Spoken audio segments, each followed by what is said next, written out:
for that organization as well. So I think I have some pieces and parts that can help go behind this organization and make it bigger. Next slide.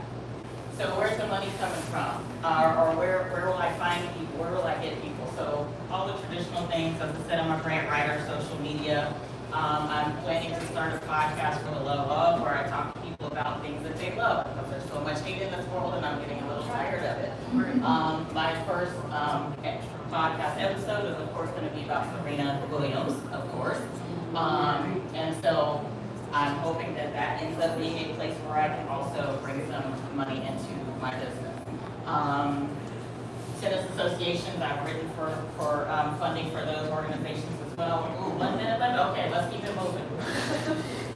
Okay, some of my partners. So I understand it's important for people to know that I'm not just doing this by myself, even though Roberta's in the name.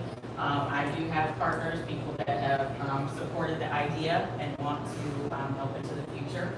Next slide, please. Okay, so let's see here. In 10 seconds, I'm a grant writer. I mentioned that. I also own Roberta Wrights, so I incorporated my numbers for Roberta Wrights because that's also business that I'm trying to support, and I know that some of that will help me fund Roberta Coaches. So like I said, Roberta Coaches is still a concept, and I'm working to build it. So that's what I have here. Katie, this is my friend Katie. She lives in Chapel Hill. She's a specialist in neurodiversity. When we go on the court, we play a game called Love All, where we capture the game score, but we don't capture the set score because we're both competitive, we're both in our minds about everything all the time. And so we get on the court, we promise to hit the ball as hard as we can, and that is a safe space for us to be on the tennis court. I'm sure I missed something, but I'm completely blanking. I'm going to end it here, and I'm probably going to need more time. So thank you.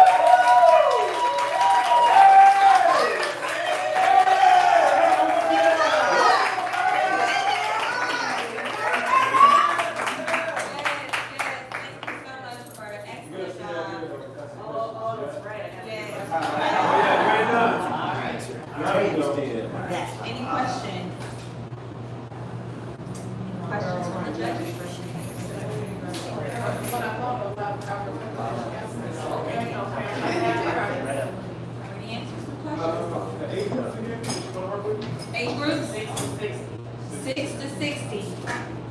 Right, where kids, grandkids,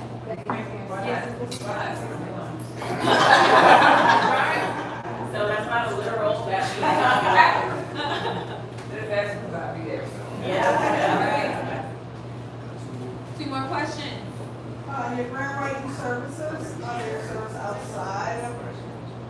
Sure, I have other clients, and that's kind of the feeding into, yes, I have a grant due tomorrow, actually, so once I leave here, I have to switch gears and keep writing. And that question was about the grant writing services. How can we get with that? I mean, there's a certain course that you train.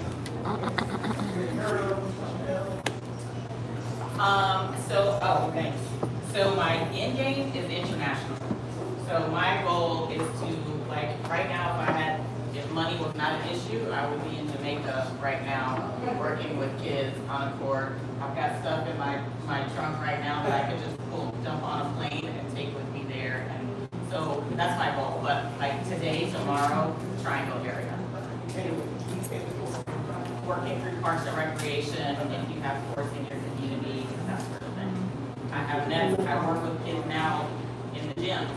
So I go to Boys and Girls Clubs and I take my pop-up nets and we work out in the gym so we don't have to worry about raining. Yeah.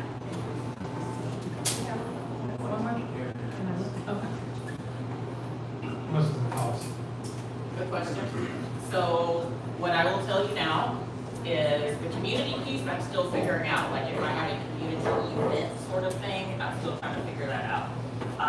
Individually and semi between 50 and $100 for a, I'm gonna say sliding scale sort of thing would be like $30 an hour. Because I would hope to leverage folks with resources and folks that do not have resources. All right, so this is something that's going to be a little bit different than most other pitches that you've seen, and that is that everyone's a winner.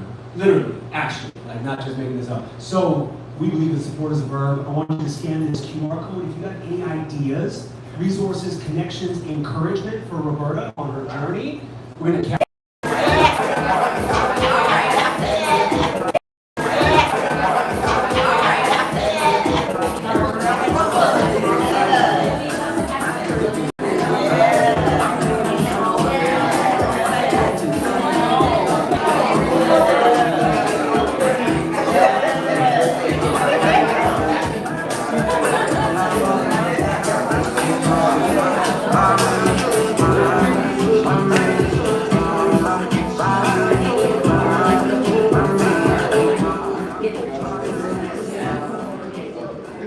Alrighty.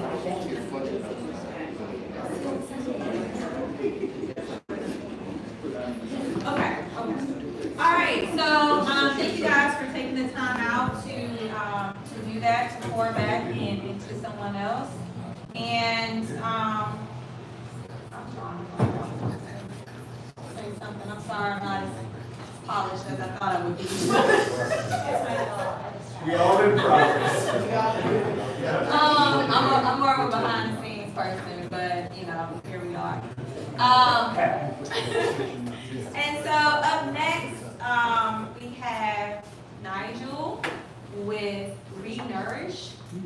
And Nigel is going to tell you a little bit more about that on today. You guys can clap it up more.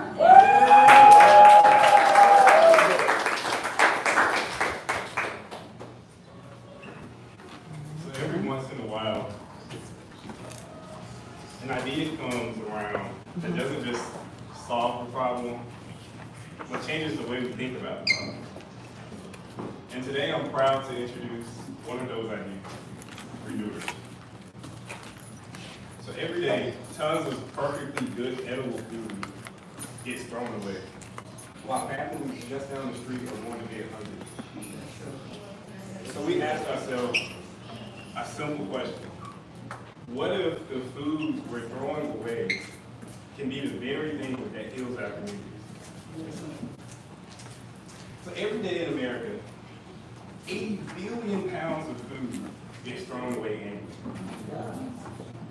Perfectly good food. That's nearly half of our total food supply. When you don't have enough food, what happens? You get sicker, you perform worse, medical bills rise. My bad, I'm You're doing great. Keep cooking. Yeah, medical bills rise. But here's the thing, 44 million people don't have enough to eat. Including in that there is 160 kids. So why is So Renewers is a simple solution. We collect the extra food, we pick up the extra good edible food, we deliver it directly to our nonprofit partners. And we handle everything. We handle everything from the pickup, the delivery, the reporting, the tracking. So it's easy for our business partners. And it's also a safe, simple, and impactful way to give back to the community. So this isn't just a good idea. People are looking for this. Cities, health departments, nonprofits are all trying to solve hunger, but we're also trying to reduce waste. In North Carolina alone, about 1.6 million people are suffering from hunger. And by 2028, it's expected to emerge as a $2.3 billion market, according to Feeding America. So how do we start? I started in Andrew, North Carolina. We already identified 2 food donors. We partnered with 2 local nonprofits, and we're mapping our delivery routes. Where are we going? So now I'm already looking at expanding, particularly in Durham. We're looking for seed funding, and we're already refining our systems to scale.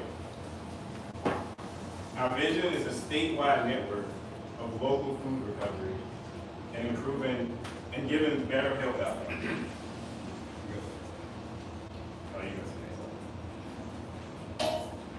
So this isn't just again, this isn't like an app or some fancy tech AI.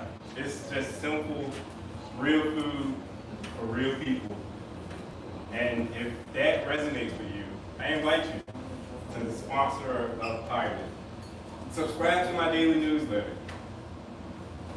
And let's build a healthier future, one meal, one plate, one CD at a time. Thank you.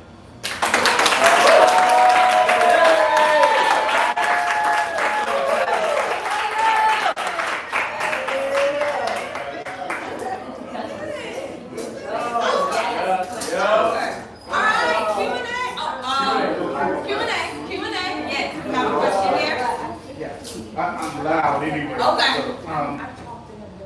now, right? Yes, sir. Okay, so I get the concept, believe in the concept, I think it's the right thing to do.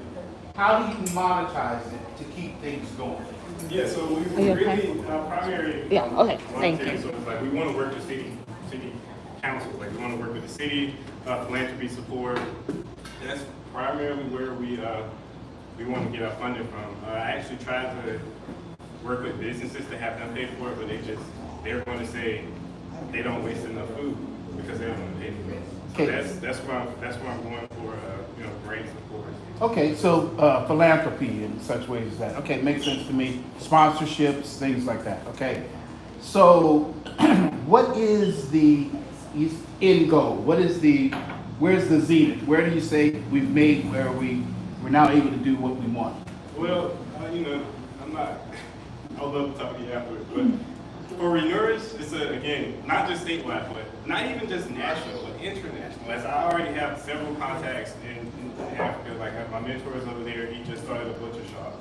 So I want to literally build a better future, and in that future, a healthier future. And in that future, hunger doesn't exist. As hunger, to me, is a logistical problem. There's a ton of food that's being thrown away, and there's a ton of people that's hungry. We just have to do the work in between and connect the dots. And there's already a ton of great people going to work in the community. They just need to find the businesses that has a surplus. Okay, thank you. I have tons of more questions, but we'll talk after.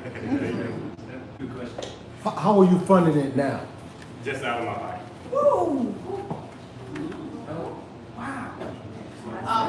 Someone who's in the food industries, when you think about safety measures and things of that nature, would you have certain protocols and procedures that you would put in place for the people who are getting the food and transporting the food? Yeah, that's a great question, and I actually anticipated that question. Good for you. Good job for So you. this is perfectly covered, and they actually encourage people to donate in good faith, and it's covered under the Good Samaritan Act.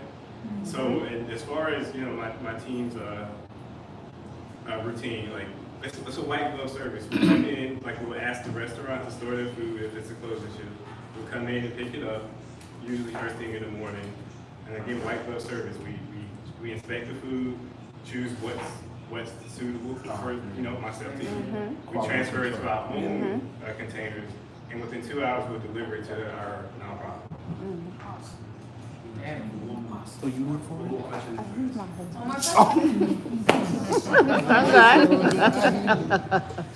Support. You should have still buy Not yet. our dad. I do not. Okay, that's great. I'll put it in there. Yeah, They donate all their co-op food boxes. But he probably is if he's taking sponsorships.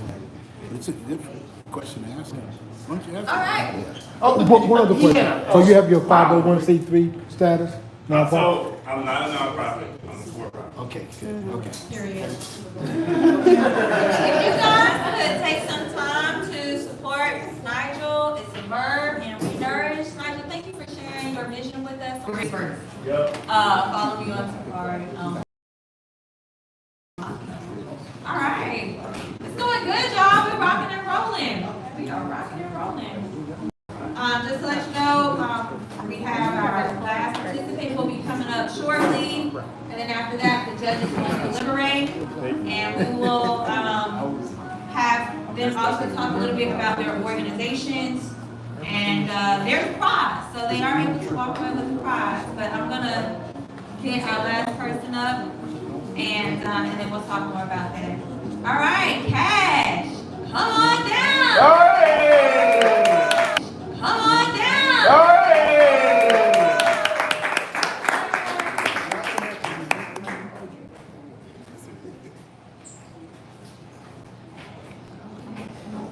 I got it. I'm counting. I got it. Okay.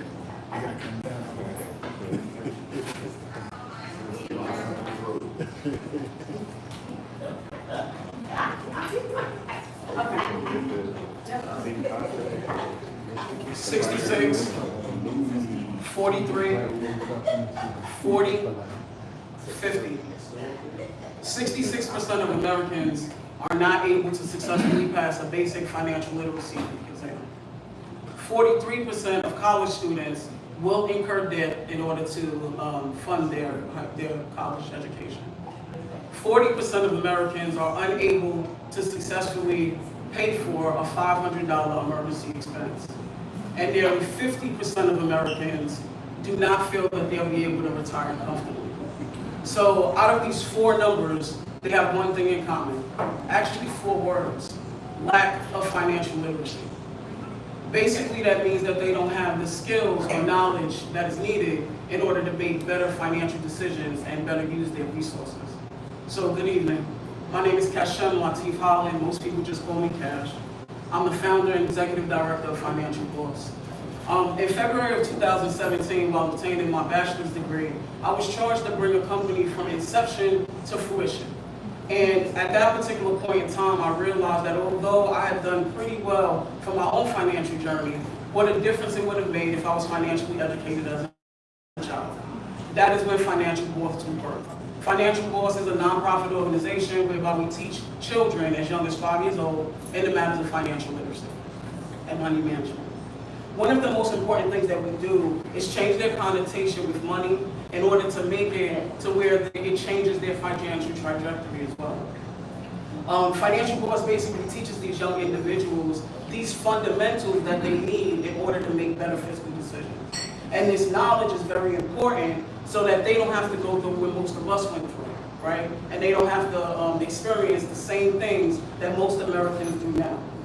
The facts and the stats definitely tell us that financially educated children become fiscally responsible adults. The org was registered in New Jersey originally, and today we have impacted about 1,000 families by providing in-person instruction.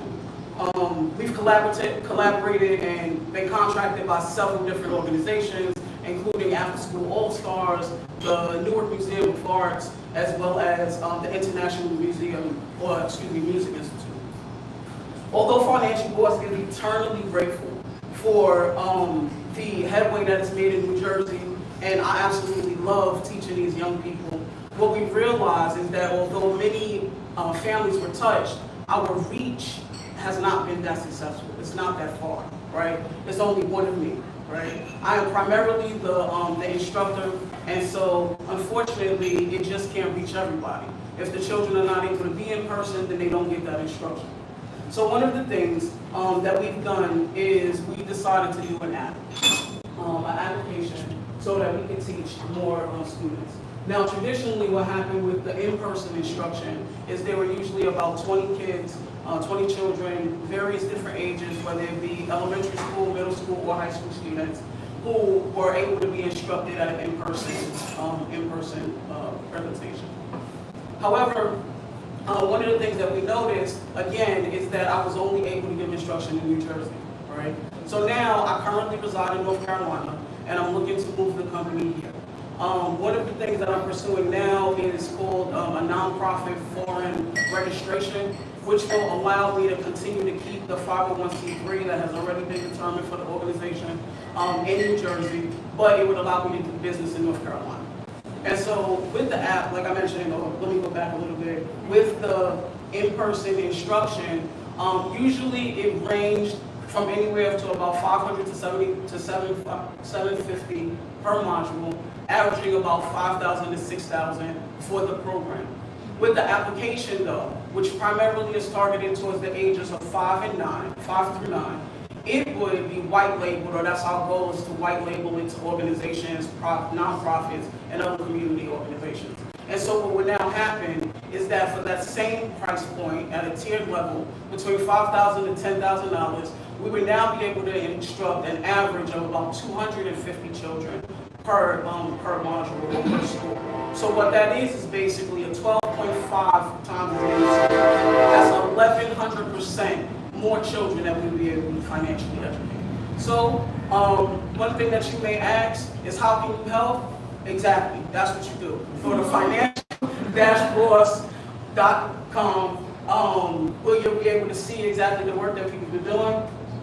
In addition to that, you can also tell somebody. You know, we do encourage for you to tell people. We are looking for financial partners as well as other community organizations who we can partner with or white label the organization to.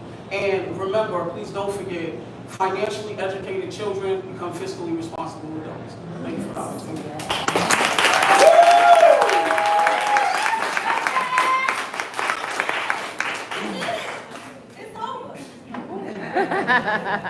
You made it. All right, Cash. Questions from the audience? Yes. Cash, don't be acting like that. You know you the boss.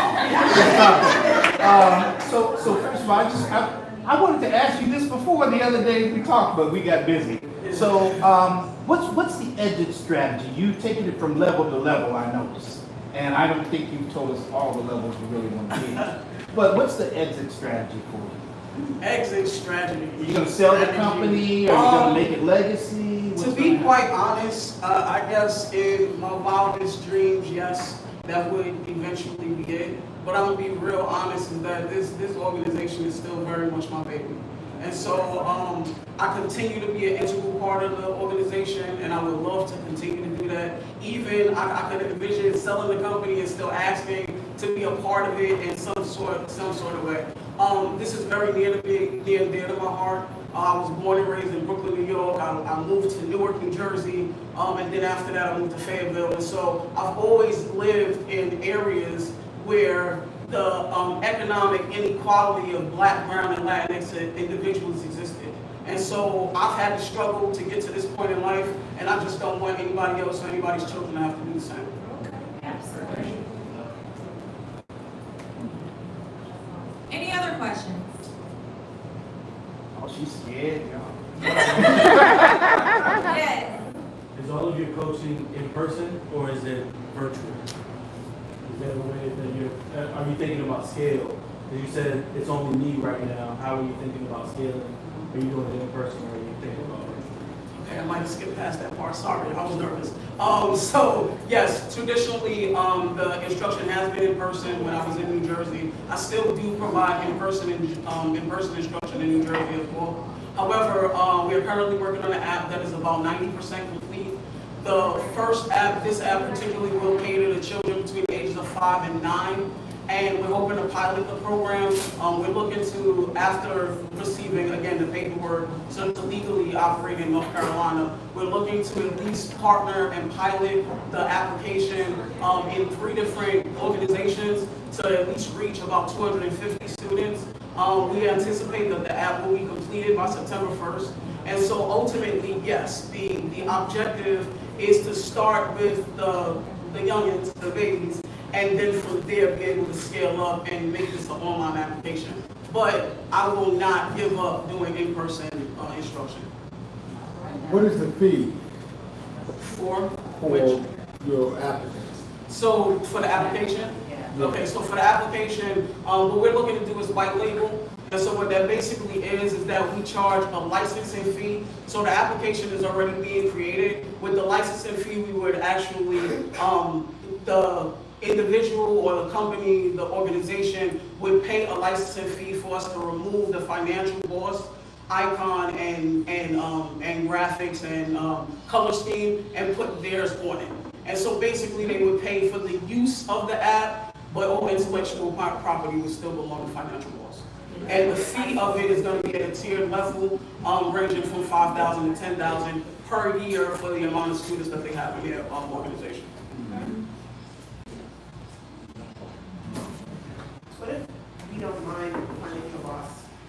label up on there, what is the cost of that?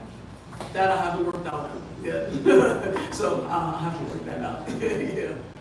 What's your first cost that you're looking at? You wanted to do your foreign application here in Yes. North Carolina, and so your next year, what are you trying to raise as far as capital?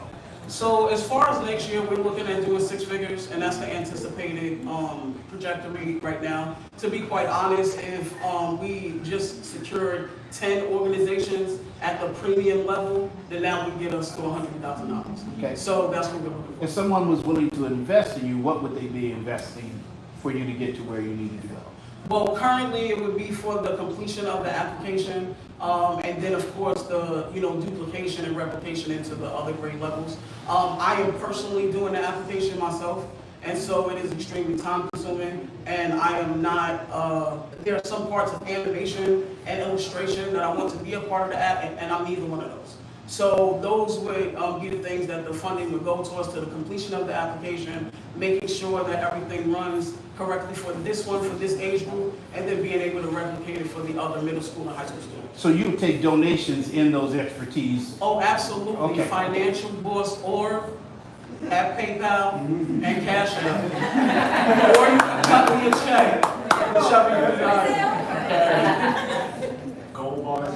I mean, I take ones, I take pennies. You said you're doing the app yourself, I am. so you're a software developer? Not exactly. However, when I started the organization, I bootstrapped the organization. And so I didn't have the money to pay people to do it. And so what I did is I invested into different courses and things to teach it myself, to learn myself. And so that was one of the things that I did, was app development. And so I've successfully been able to get it to this point, but there are some things that I want in the app that I personally cannot do. And so that's why I need to do it. That's another question.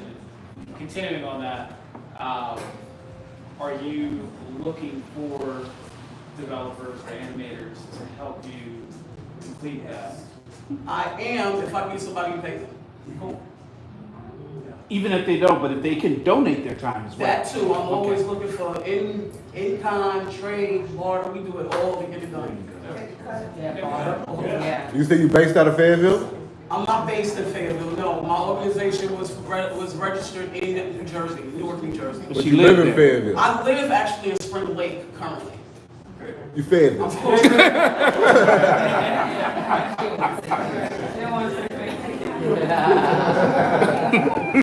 All right, y'all, feel free to connect with Cash afterwards. In the meantime, also, make sure Get out your phone. that you're on the phone, and make sure Cash. you report back and contribute to Cash here.